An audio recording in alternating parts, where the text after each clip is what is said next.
All right, I had to stop my last video early. My kid needed something, and so I had to go take care of that. Sorry about that. Let's just pick up where we left off. The idea of inputs and outputs is a familiar one, or it should be, when you're talking about functions. Now, if we talk about the set of all inputs that you can plug into a function, we call that the domain of f. And this notation here is the notation that is important for us, but you may not be familiar with it. So what this does is it says f is a function, and we're going to use the term map or maps. It's a function that maps the set D into the set C. And what that means is it takes all of the elements that belong to this set D and treats them as inputs, things that can be plugged into f. D is then the domain of that function. The outputs all belong to this set C. Now, there's an important thing to note about this set C. You may look at C and think, oh, well, I know from working with functions in the past, if this is the domain, then this is the range. And it turns out that that's not necessarily true. This set C is actually called a codomain. And what a codomain is similar to a range. It's the set of all. It's a set that contains all of the outputs of this function. However, it can contain more than just the outputs. It's possible that it contains other elements as well. The range of a function is a subset of the codomain. The range of a function f is only the set of outputs of this function, which would be in C, even though C may contain more than that. Okay, so D is the domain, C is a codomain. Another important thing to note here, which is something you may not be that familiar with, D and C can be completely different sets. Up until about Calculus 2, and through Calculus 2, when you talk about functions, both of these sets are, at the very least, subsets of real numbers. So D is going to contain real numbers, C is going to contain real numbers. Once you get into about Calculus 3, you start expanding on that a little bit. You can let the domain be ordered pairs of real numbers or ordered triples of real numbers. C can be real numbers or ordered pairs or ordered triples, and that's where we get things like scalar fields and vector fields, multivariable functions, the kind of things that you talk about in Calculus 3. And in Calculus 3, depending on who you took for that, you may be familiar with this notation because of that distinction. Functions are far, far more general than that. D can be a set of real numbers, and C can be a set of polynomials. D can be a set of matrices, and C can be a set of geometric shapes. There's actually no restriction on either of these sets that requires them to be real numbers. It's just that that's all you've really been exposed to up until this point. So we're going to be much more general with how we handle functions, kind of moving on from here. All right, so I've kind of already discussed this little paragraph right here. We talked about the range.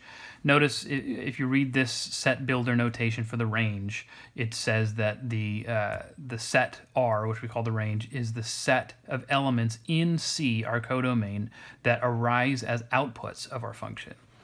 Okay? So here's an example. I'm going to define a function f that maps R into R2.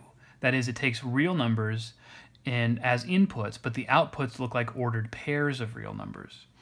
Okay? And I'm going to define my function this way. F of x equals cosine of x, sine of x. So the x-coordinate is cosine of x, the y-coordinate is sine of x. All right? The codomain of this function is the set of real numbers, but not, or sorry, the set of all ordered pairs of real numbers. But not all ordered pairs of real numbers can show up as outputs of this function. For example, 2, 2, that's an ordered pair. There's no way to get that from this function because cosine and sine don't have 2 in their range. You never get 2's out of these, right? So even though the codomain is r squared, what is the actual range of this function? Well, if you remember from trigonometry, these ordered pairs are what you get from the unit circle. So the range is actually the unit circle, which is a subset of R2. Okay? We'll deal more with that later, just introducing the notation primarily. Last, I think it's the last thing, the last big topic here is something that we call n-space. We're going to get much more deep into n-space starting in chapter 3. but there's a little bit of the stuff that we talk about in Chapter 3 that we need to borrow. That's going to help us with Chapter 1, and I'll talk about that, what I mean by that in a minute. So we've talked about the sets Rn, ordered n tuples. Now, we know from R2 and R3, we can visualize those sets. So R2, the set of all ordered pairs of real numbers, we can visualize R2 as the plane, because the plane, the Cartesian plane, contains all ordered pairs of real numbers. We think of them as points. Ordered triples, ordered 3 tuples, we can think of those as points in 3-dimensional space. Ordered n tuples, where n is greater than 3, that's hard to visualize. We don't really know how to visualize 4-dimensional space, 5-dimensional space, and so on without using, kind of some trickery. But regardless, we can still talk about that space even if we can't visualize it. And we talk about it by referencing points as ordered n tuples. Now, for our purposes in linear algebra, although we will use this notation, ordered n tuples, we very frequently represent these things as matrices. So this ordered n tuple can be represented this way or this way. This is matrix notation, which we'll talk more about starting in section 1.3. This we can call a column vector, and this we can call a row vector. So these n tuples are going to be identified as what we call vectors. Again, that's something we discuss in more detail later. Why am I talking about Chapter 3 material before we even get into Chapter 1? Well, the reason for that is because starting in Chapter 1, in Section 1.3, we're going to define matrix multiplication. And the book defines matrix multiplication in kind of a typical way, the way that you would normally see in a lot of textbooks. But I've found that it's actually much easier and much more efficient for what we do in this class to define matrix multiplication using dot products. So you'll see what I mean by that when we get to Section 1.3. But in order to even do that at all, we need to talk about what a dot product is. So let's suppose that we have two vectors, two ordered n tuples in Rn, and we want to take this thing called a dot product. Well, here's one ordered n tuple, a1, a2, all the way through an, and then b1 through bn. And you'll see this dot right here. This is an operation that I can perform on these two ordered n tuples, or these two vectors, as we call them. What the dot product does is it takes the first component from each vector and multiplies them, then takes the second component from each vector, multiplies them, and then takes the product of all the corresponding components of each vector, and then adds each of those individual products.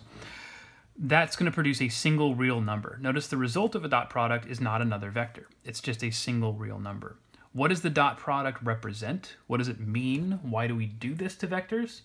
Those are questions that we answer in Chapter 3. You just need to know how to do this operation right now. There's one more important property of this that we are going to need, though, in Chapter 1. Notice, because this is real number multiplication, we have properties of real numbers and the operations on them, one of which is the commutative property of multiplication. A1 times B1 is the same thing as B1 times A1. We know this about real number multiplication. You can reverse the order. So if I were to flip the order of each of these products, A1, B1, A2, B2, and so on, switch them to make the first product B1, A1, plus, and then B2, A2, and so on, this is the same thing as this vector dotted with this vector in the reverse order.